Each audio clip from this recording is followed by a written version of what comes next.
Let's look at how we can categorize inventory. So there are two different ways. One is according to the accounting purpose. So if you look at inventory items for the accounting purpose, you can categorize them into raw materials, work in progress or work in process, and finished goods. If you walk into, let's say, a Nike factory, you will see raw materials as leathers. Um, and then while they are being made into shoes, these are called work in process. And then once the pair of shoes is finished, they become finished goods. So these are the way to categorize inventory according to their physical form for accounting purpose. There's another way to categorize inventory based on the reason why we keep them.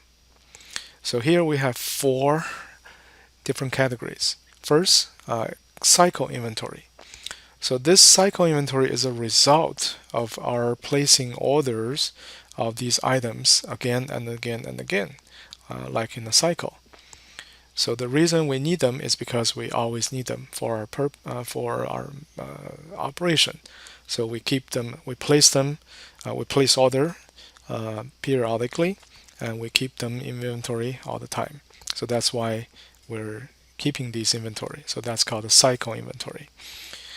And then the second category is called the safety stock inventory. So this is the level of inventory we want to keep just in case if there is some uncertain demand increase that we cannot fully predict, but we know it happens from time to time.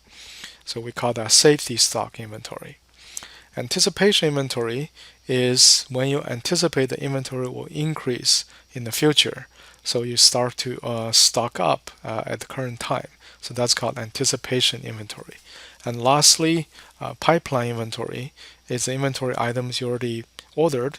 It's being shipped to you, but it hasn't arrived at your warehouse yet. So they're in the pipeline. So we call that pipeline inventory. So there are examples of all these. So let's say, just use your own example. So you probably order, if you live in an apartment, you cook for yourself, then you probably have to buy grocery. So things like rice, flour, eggs, milk, cereals. So you keep these things in your possession all the time because you need them all the time. So these are what we call cycle inventory. And then safety stock inventory. One example will be toilet paper. You probably have more than enough toilet paper. You always keep like one or two rolls extra just in case. If you don't have time to go to grocery store to buy toilet paper, you won't run out. So these are what we call safety stock inventory. Anticipation inventory. So let's say you usually keep one dozen of eggs in your fridge for a whole week, but you expect your friends will visit you during the summer break next week. So you just anticipate their coming. So you buy 2 dozens of eggs this week instead of one. So that's what we call anticipation inventory.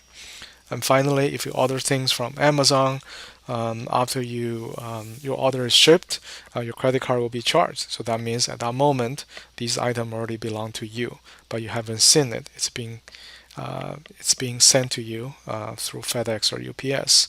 So that's what we call pipeline inventory.